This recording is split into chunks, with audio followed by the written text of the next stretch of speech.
নমস্কার বন্ধুরা, গল্পকথক মৃত্তিকার গল্পের আসরে আপনাদের সবাইকে স্বাগত। আজ শুনছেন সাহিত্যিক নারায়ণ গঙ্গোপাধ্যায়ের লেখা ছোট গল্প টোপ। আমার গল্প পাঠ ভালো লাগলে লাইক ও শেয়ার কমেন্ট করতে পারেন। সেই সঙ্গে বন্ধুদের সাথে ভাগ করে নেওয়ার অনুরোধ রইল আপনাদের কাছে। শুরু করছি আজকের ছোট গল্প টোপ। সকালে একটা পার্সেল এসে পৌঁছেছে। খুলে দেখি এক জোড়া জুতো। না, শত্রুপক্ষের কাজ নয়। এক জোড়া পুরনো ছেঁড়া জুতো পাঠিয়ে আমার সঙ্গে রসিকতার চেষ্টাও কেউ করেনি। চমৎকার ঝকঝকে বাঘের চামড়ার নতুন চটিটা দেখলে চোখ জুড়িয়ে যায়। পায়ে দিতে লজ্জাবোধ হয় দস্তুর মতো।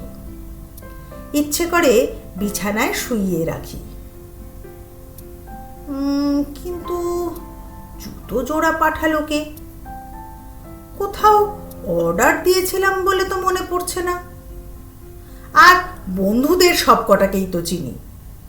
বিনামূল্যে এমন এক জোড়া জুতো পাঠানোর মতো দরাজ মেজাজ এবং ট্যাগ কারোর আছে বলেও তো জানি না। তাহলে ব্যাপারটা কি?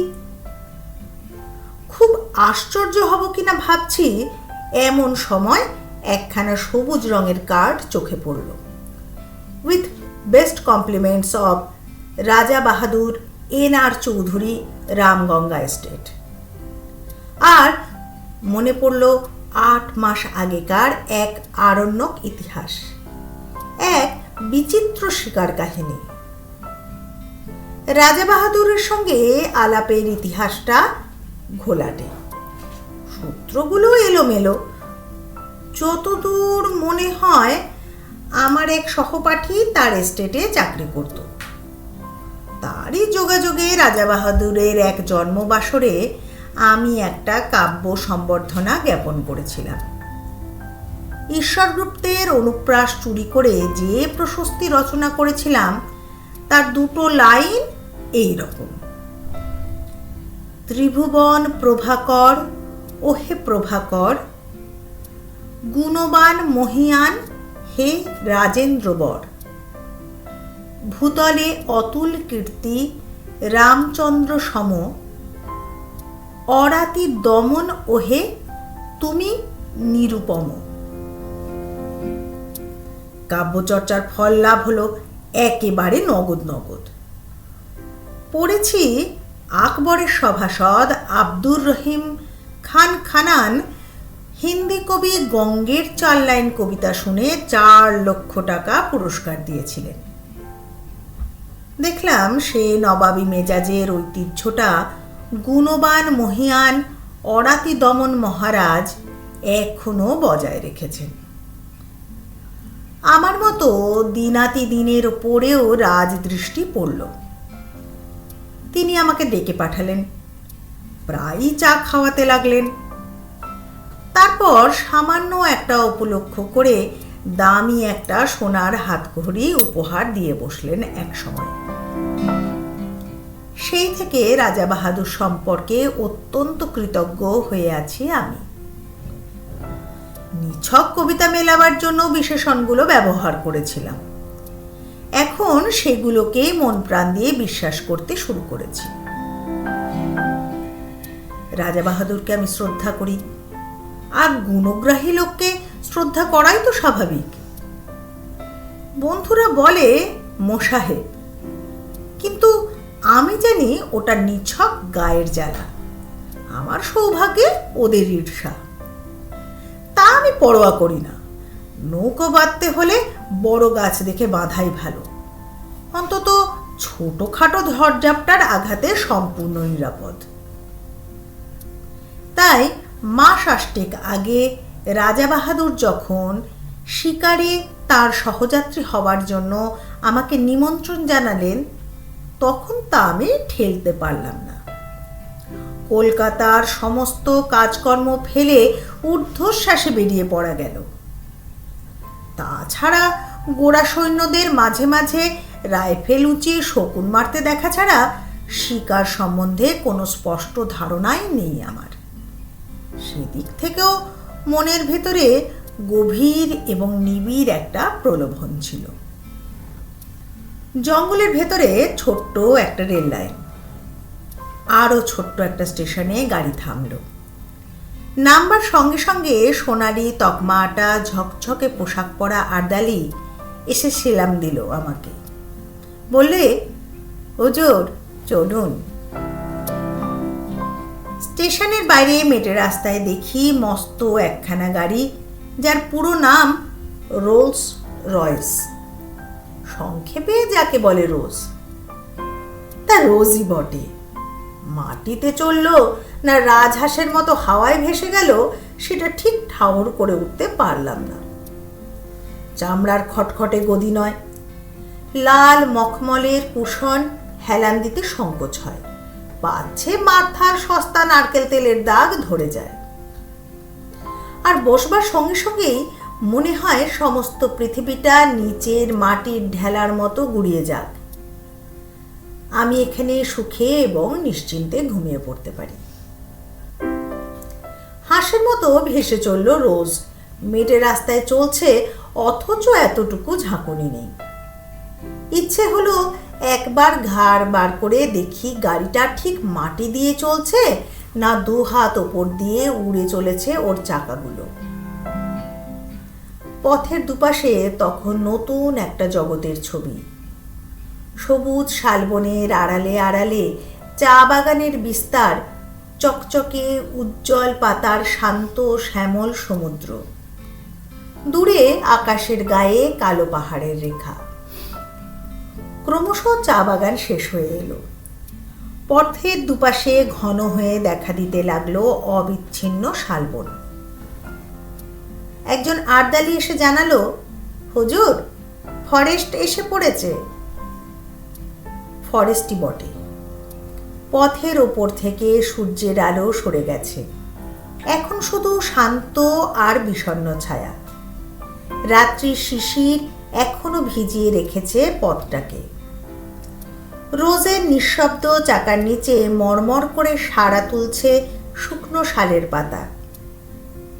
বাতাসে গুঁড়ো গুঁড়ো বৃষ্টির মতো শালের ফুল ঝরে পড়ছে পথের পাশে, উড়ে আসছে গায়ে। কোথা থেকে চকিতের জন্য ময়ূরের তীক্ষ্ণ চিৎকার ভেসে এলো।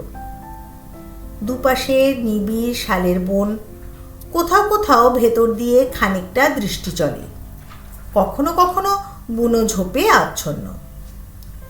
মাঝে মাঝে এক টুকরো কাঠের গায়ে লেখা 1935, 1940। মানুষ বনকে শুধু উচ্ছন্ন করতে চায় না, তাকে বাড়াতেও চায়। এই সব প্লটে বিভিন্ন সময়ে নতুন করে শালের চারা রোপণ করা হয়েছে, এ তারই নিদর্শন। বনের রূপ দেখতে দেখতে চলেছি। মাঝে মাঝে ভয় যে না করছিল এমন নয়।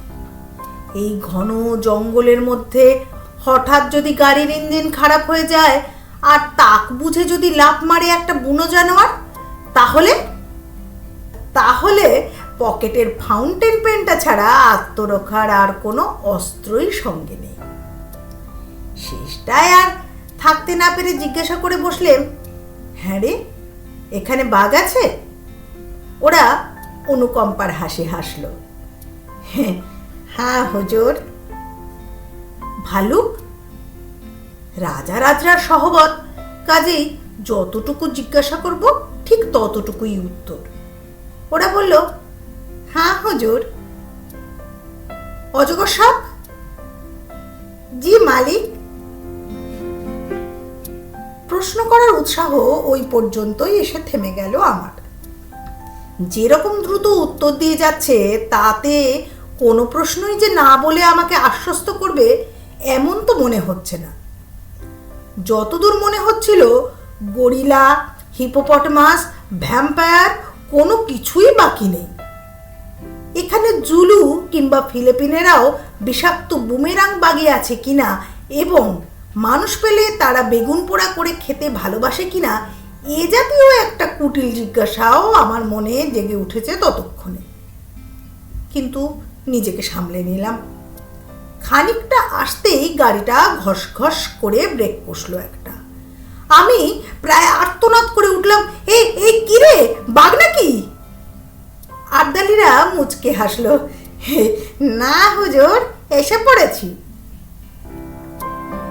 ভালো করে তাকিয়ে দেখি সত্যি তো এসে পড়েছি, সন্দেহ নেই। পথের বাঁ দিকে ঘন শালবনের ভেতরে একটুখানি ফাঁকা জমি, সেখানে কাঠের তৈরি বাংলো প্যাটার্নের একখানা দোতলা বাড়ি। এই নিবিড় জঙ্গলের ভেতরে যেমন আকস্মিক তেমনই অপ্রত্যাশিত। গাড়িটার শব্দে বাড়ির ভেতর থেকে 2-3 চাপরাশি বেরিয়ে এলো ব্যতিব্যস্ত হয়ে। এতক্ষণ লক্ষ্য করিনি, এবার দেখলাম বাড়ির সামনে চওড়া একটা গড়খাই কাটা। লোকগুলো ধরাধরি করে মস্ত বড় এক ফালি কাঠ খাতটার ওপর সাঁকোর মতো বিছিয়ে দিল, আর তার ওপর দিয়েই গাড়ি গিয়ে দাঁড়ালো রাজা বাহাদুর N.R. চৌধুরী হান্টিং বাংলোর সামনে। আরে আরে, কি সৌভাগ্য! রাজা বাহাদুর স্বয়ং এসে বারান্দায় দাঁড়িয়েছেন আমার অপেক্ষায়। একগাল হেসে বললেন, আসুন আসুন, আপনার জন্য আমি এখনো চা পর্যন্ত খাইনি। শ্রদ্ধায় আর বিনয়ে আমার মাথা নিচু হয়ে গেল। মুখে কথা জোগালো না, শুধু বেকুবের মতো কৃতার্থের হাসি হাসলাম একগাল। রাজা বাহাদুর বললেন, এত কষ্ট করে আপনি যে আসবেন সে ভাবতেই পারিনি। বড় আনন্দ হলো। চলুন চলুন, ওপরে চলুন। এত গুণ না থাকলে কি আর রাজা হয়? একেই বলে রাজোচিত বিনয়। রাজা বাহাদুর বললেন, আগে স্নান করে রিফ্রেশড হয়ে আসুন। টি ইজ গেটিং রেডি। বয়, সাহেব কো গোসালখানা মে লে যাও। 40 বছরের দাড়িওয়ালা বয়, নিঃসন্দেহে বাঙালি, তবু হিন্দি করে হুকুমটা দিলেন রাজা বাহাদুর, কারণ ওটাই রাজকীয় দস্তুর। বয় আমাকে গোসলখানায় নিয়ে গেল। আশ্চর্য, এই জঙ্গলের ভেতরেও এত নিখুঁত আয়োজন! এমন একটা বাথরুমে জীবনে আমি স্নান করিনি। ব্র্যাকেটে 3-4খানা সদ্য পাট ভাঙা নতুন তোয়ালে, 3টে দামি সোপকেসে 3 রকমের নতুন সাবান, তাকে দামি দামি তেল, লাইম জুস, অতিকায় বাথটব, ওপরে ঝাঁঝরি, নিচে টিউবওয়েল থেকে পাম্প করে এখানে ধারা স্নানের ব্যবস্থা। একেবারে রাজকীয় কারবার। কি বলবে, এটা কলকাতার গ্র্যান্ড হোটেল নয়? স্নান হয়ে গেল। ব্র্যাকেটে ধোপ দুরস্ত করা ফরাস ডাঙার ধুতি, সিল্কের লুঙ্গি, আদির পাজামা। দামের দিক থেকে পাজামাটাকেই সস্তা মনে হলো, তাই পরে নিলাম। বয় বাইরেই দাঁড়িয়েছিল, নিয়ে গেল ড্রেসিং রুমে। ঘর জোড়া আয়না, পৃথিবীর যা কিছু প্রসাধনের জিনিস, কিছু আর বাকি নেই এখানে। ড্রেসিং রুম থেকে বেরোতে সোজা ডাক পড়ল রাজা বাহাদুরের লাউঞ্জে। রাজা বাহাদুর একখানা চেয়ারে চিত হয়ে শুয়ে ম্যানিলা চুরুট খাচ্ছিলেন। বললেন, আসুন, চা তৈরি। চায়ের বর্ণনা না করাই ভালো।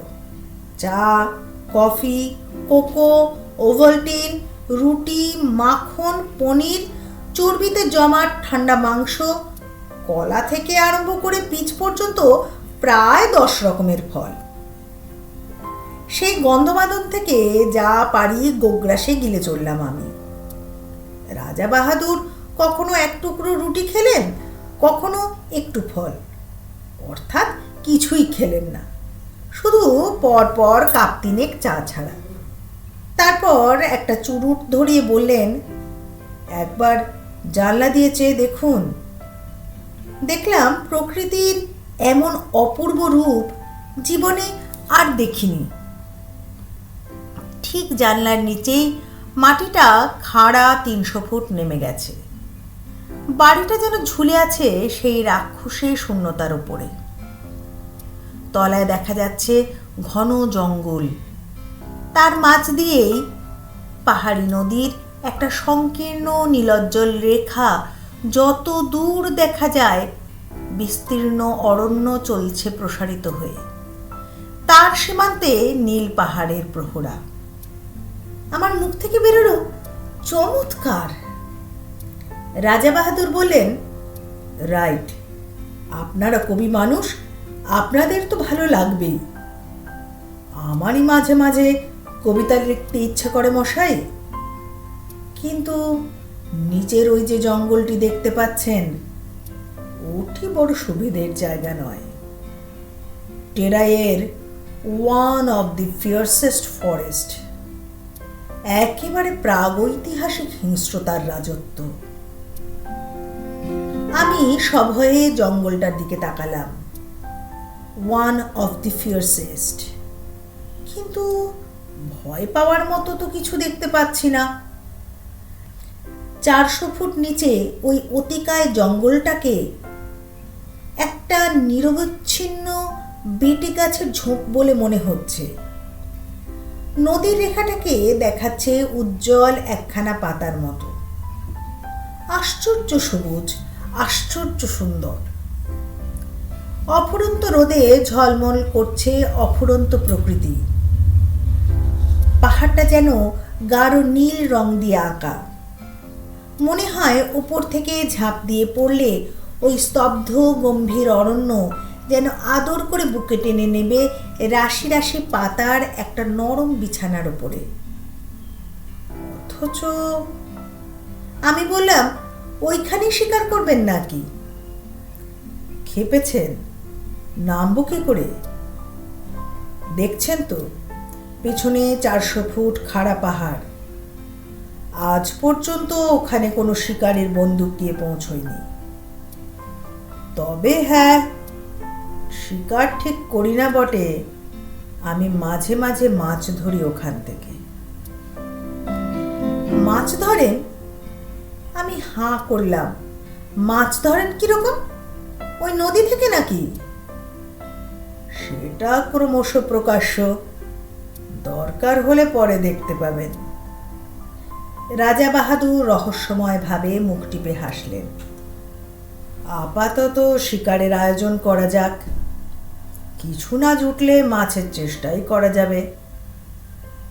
যাব, তবে ভালো টোপ ছাড়া আমার পছন্দ হয় না, আর তাতে অনেক হাঙ্গামা।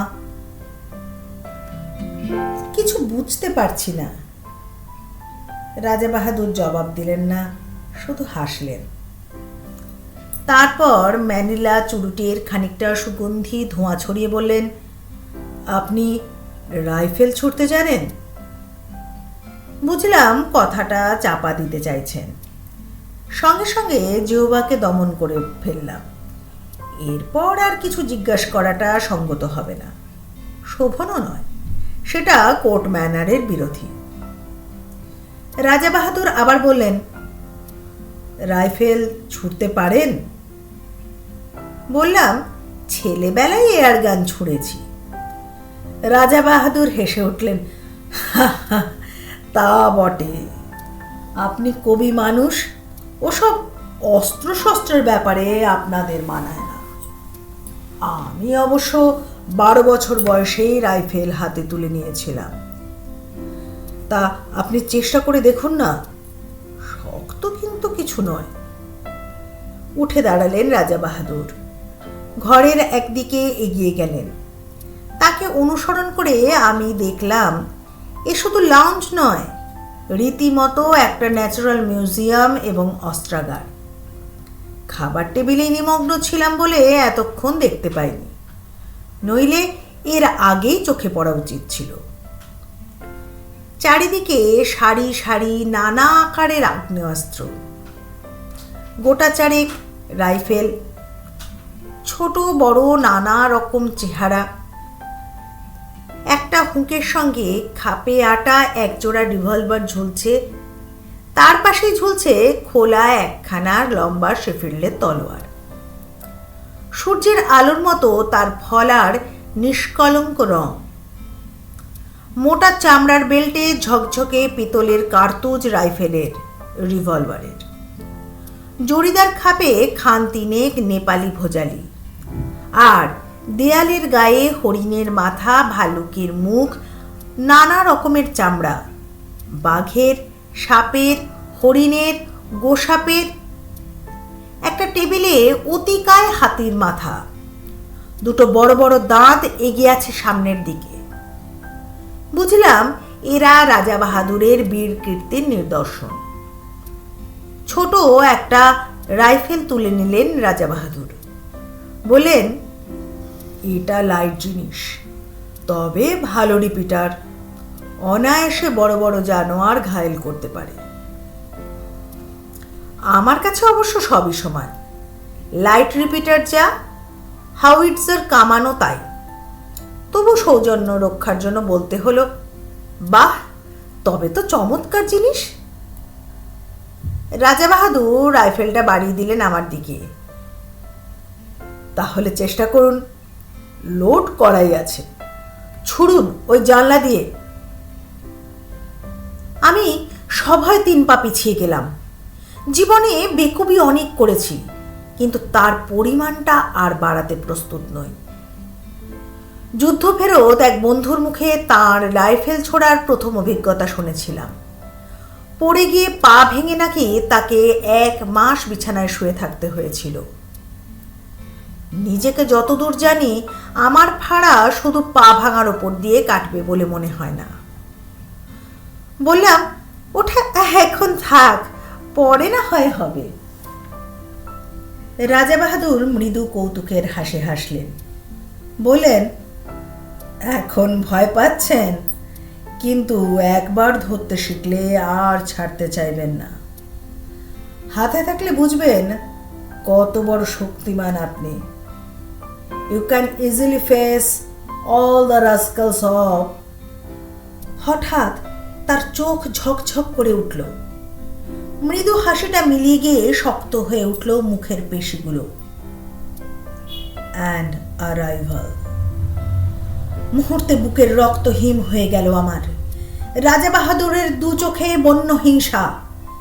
রাইফেলটা এমন শক্ত মুঠিতে বাগিয়ে ধরেছেন যেন সামনে কাউকে গুলি করবার জন্য তৈরি হচ্ছেন তিনি। উত্তেজনার ঝোঁকে আমাকেই যদি লক্ষ্যভেদ করে বসেন, তাহলে? আতঙ্কে দেয়ালে ঠেস দিয়ে দাঁড়িয়ে গেলাম আমি। কিন্তু ততক্ষণে মেঘ কেটে গেছে। রাজা রাজরার মেজাজ। রাজা বাহাদুর হাসলেন। ওয়েল, পরে আপনাকে তালিম দেওয়া যাবে, সবই তো রয়েছে, যেটা খুশি আপনি ট্রাই করতে পারেন। চলুন এখন বারান্দায় গিয়ে বসা যাক। Let's have some energy. প্রাতরাশেই প্রায় বৃন্দ পর্বত উদরসাৎ করা হয়েছে, আর কি হলে এনার্জি সঞ্চিত হবে বোঝা শক্ত। কিন্তু কথাটা বলেই রাজা বাহাদুর বাইরের বারান্দার দিকে পা বাড়িয়েছেন। সুতরাং আমাকেও পিছু নিতে হলো। বাইরের বারান্দায় বেতের চেয়ার, বেতের টেবিল। এখানে ঢোকবার পরে এমন সব বিচিত্র রকমের আসনে বসেছি যে আমি প্রায় নার্ভাস হয়ে উঠেছি। তবু যেন বেতের চেয়ারে বসতে পেরে খানিকটা সহজ অন্তরঙ্গতা অনুভব করা গেল। এটা অন্তত চেনা জিনিস। আর বসবার সঙ্গে সঙ্গে বোঝা গেল এনার্জি কথাটার আসল তাৎপর্য কি। বেয়ারা তৈরি ছিল। ট্রেতে করে একটা ফেনিলো গ্লাস সামনে এসে রাখল। অ্যালকোহলের উগ্র গন্ধ ছড়িয়ে পড়ল বাতাসে। রাজা বাহাদুর স্মিত হাসে বললেন, চলবে? সবই না জানলাম, আগে না। তবে বিয়ার আনবে? একেবারে মেয়েদের ড্রিঙ্ক, নেশা হবে না। আগে না, থাক, অভ্যাস নেই তো। গুড কন্ডাক্টের প্রাইজ পাওয়া ছেলে। রাজা বাহাদুরের সুরে অনুকম্পার আভাস। আমি কিন্তু 14 বছর বয়সেই প্রথম ড্রিঙ্ক ধরি। রাজা রাজার ব্যাপার সবই অলৌকিক, জন্মাবার সঙ্গে সঙ্গেই কেউটের বাচ্চা, সুতরাং মন্তব্য অনাবশ্যক। ট্রে বারবার যাতায়াত করতে লাগলো। রাজা বাহাদুরের প্রখর উজ্জ্বল চোখ দুটো ঘোলাটে হয়ে এলো ক্রমশ। ফর্সা মুখ গোলাপি রং ধরল। হঠাৎ অসুস্থ দৃষ্টিতে তিনি আমার দিকে তাকালেন। আচ্ছা, বলতে পারেন আপনি রাজা নন কেন?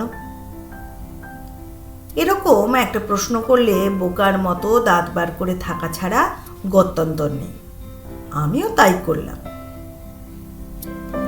বলতে পারলেন না? না। আপনি মানুষ মারতে পারেন? এ আবার কিরকম কথা? আমার আতঙ্ক জাগলো। না। তাহলে বলতে পারবেন না। You are absolutely hopeless. উঠে দাঁড়িয়ে ঘরের দিকে পা বাড়ালেন রাজা বাহাদুর। বলে গেলেন, আই পিটি ইউ। বুঝলাম নেশাটা চড়েছে। আমি আর কথা বাড়ালাম না, চুপ করে বসে রইলাম সেখানেই। খানিক পরে ঘরের ভেতরে নাক ডাকার শব্দ। তাকিয়ে দেখি তার লাউঞ্জের সেই চেয়ারটায় হাঁ করে ঘুমোচ্ছেন। রাজা বাহাদুরের মুখের কাছে কতগুলো মাছি উঠছে ভন ভন করে। এ পর্যন্ত আজকের পর্ব। আগামী পর্ব খুব শিগগিরই আপনাদের কাছে আসবে। সেটা শুনতে চ্যানেলটা অবশ্যই সাবস্ক্রাইব করে রাখবেন। সেই সাথে বেল আইকনটি প্রেস করে রাখলে আপনাদের কাছে পরবর্তী পর্বের নোটিফিকেশন চলে যাবে। আজ আসি। সবাই ভালো থাকবেন, সুস্থ থাকবেন।